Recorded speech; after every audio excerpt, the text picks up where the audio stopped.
বেশ কিছু ভিউয়ার্স জানতে চেয়েছেন যে তাদের পূর্বপুরুষরা টেনেন্ট বসে গেছেন উইদাউট এনি এগ্রিমেন্ট, শুধুমাত্র রেন্ট রিসিট আছে, আর কিছু নেই। বছরের পর বছর টেনেন্ট বসে আছে, রেন্ট রিসিট ইস্যু করে যাচ্ছে, কিন্তু কোনো এগ্রিমেন্ট নেই। নতুন করে কোনো এগ্রিমেন্ট করতে হবে কি না? দেখুন, এগ্রিমেন্ট করাটা কিন্তু বাধ্যতামূলক নয়। ক্রিয়েশন অফ দ্য টেনেন্সি আপনার রেন্ট বিল ইস্যু করেও হয়, এগ্রিমেন্ট সই করেও হয়, অথবা বাই লেটার হয়। 3 রকম প্রকারে টেনেন্সি ইন্ডাক্ট হয়। ফার্স্ট অফ অল, আপনি কাউকে রেন্ট বিল কেটে দিলেন without any agreement, without any letter. Rent bill যদি ওরা অ্যাকসেপ্ট করে ভাড়া দেয় তাহলে সে টেনেন্ট হয়ে গেল, নতুন করে এগ্রিমেন্টের দরকার নেই। কারণ সেখানে প্রেমিসিস টেনেন্সি একটা যা লেখা আছে সেটাই দুজনকেই মানতে হবে। Premises tenancy act is one of the criteria. এটা গেল শুধুমাত্র রেন্ট বিলের জন্য।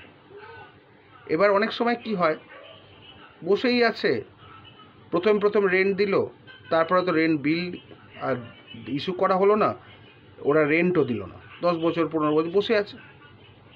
তার কাছে 2-3টে রেন্ট বিল আছে, কাউন্টার পার্ট আছে, সুতরাং আপনাকে ওকেও টেনেন্ট বলে মানতে হবে, এগ্রিমেন্ট থাকুক বা নাই থাকুক, যেহেতু বিল একবার ইস্যু করা হয়ে গেছে। আপনি যখনই মামলা করবেন তাকে এভিকশন অফ টেনেন্সিরই মামলা করবেন, ইজেক্টমেন্ট স্যুট, ট্রেসপাসারের মামলা করবেন না, বা শুধুমাত্র অকুপায়ার এগেনস্টে মামলা করবেন না, তাকে টেনেন্ট স্বীকৃতি দিয়েই মামলা করুন। কারণ তার কাছে 2-একটা রেন্ট বিল রয়ে গেছে বা তার পূর্বপুরুষের কাছে রয়ে গেছে। A tenant is always a tenant unless he has been evicted, the settle principle of law. সুতরাং আপনার দুঃখ করার কিছু নেই যে আপনার কাছে কোনো ডকুমেন্টস নেই, কিছু না, শুধু রেন্ট বিল আছে, তাও বহু পুরনো 2-3টে আছে, তারপরেও 20 বছর 10 বছর ধরে রয়েছে, উইদাউট ভাড়া, উইদাউট রেন্ট রিসিট ইস্যু করে, এভরিথিং। তাতেও চিন্তা করার কিছু নেই, আপনি মামলা করে দিন 10 বছর ডিফল্টার দেখিয়ে। সে আপনি হাতে ক্যাশ পান না পান এটা পরের কথা, কিন্তু যদি ওর কাছে যদি রিসিট না থাকে আর আপনি যদি রিসিট ইস্যু না করেন তাহলে সেটা ডিফল্টার হিসেবেই ট্রিট হবে। তার জন্য আইনত যা ব্যবস্থা নেবেন আপনারা নিয়ে নিন, এতে কোনো চিন্তারও কিছু নেই, ভয়েরও কিছু নেই, কোনো উদ্বেগেরও কিছু নেই।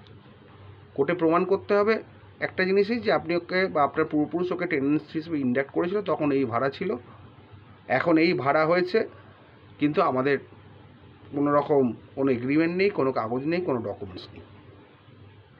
এতে আপনার কোনো বিপদে পড়ার নেই। স্টেট এভিকশন স্যুট ফাইল করে দিন ওই কাউন্টার পার্ট দিয়ে যেগুলো আপনাদের কাছে আছে, টেনেন্সি ডিক্লেয়ার করেই। আর এক রকম আছে যাদের ধরুন কোনো এগ্রিমেন্টও নেই, রেন্ট বিলও নেই, চুপচাপ ঘরে বসে আছে,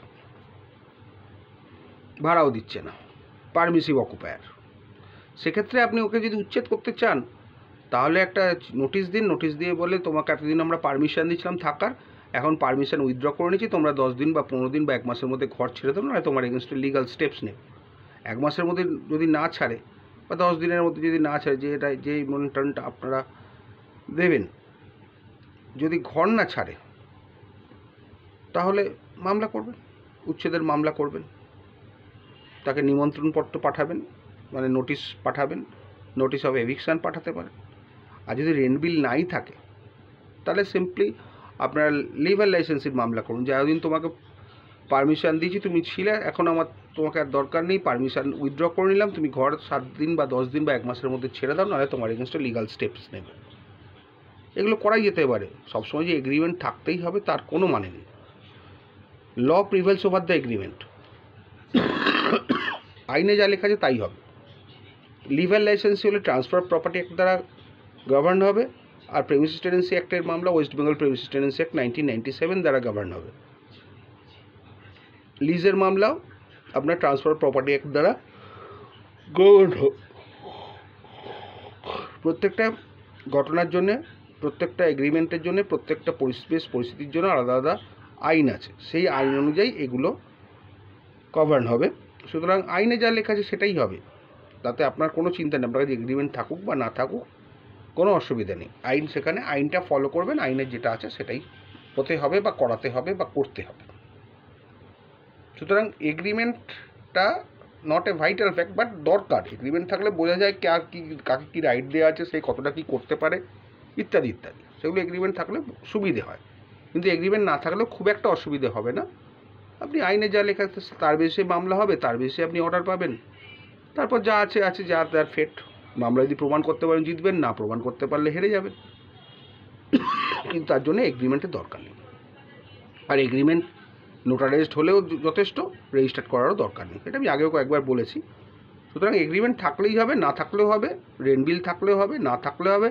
মানে থাকলে একরকম মামলা হবে, না থাকলে আরেক রকম মামলা হবে।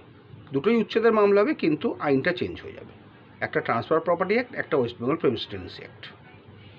সুতরাং কোনো চিন্তা করবেন না, এগ্রিমেন্ট নেই, থাকলে আছে, না থাকলে নেই, তার এগেনস্টে আপনার যা স্টেপ নেবার আপনি নিন, যেগুলো আমি বলে দিলাম। সুতরাং এগ্রিমেন্ট নেই বলে মাথায় হাত দিয়ে বসার কোনো দরকার নেই। ভালো থাকবেন।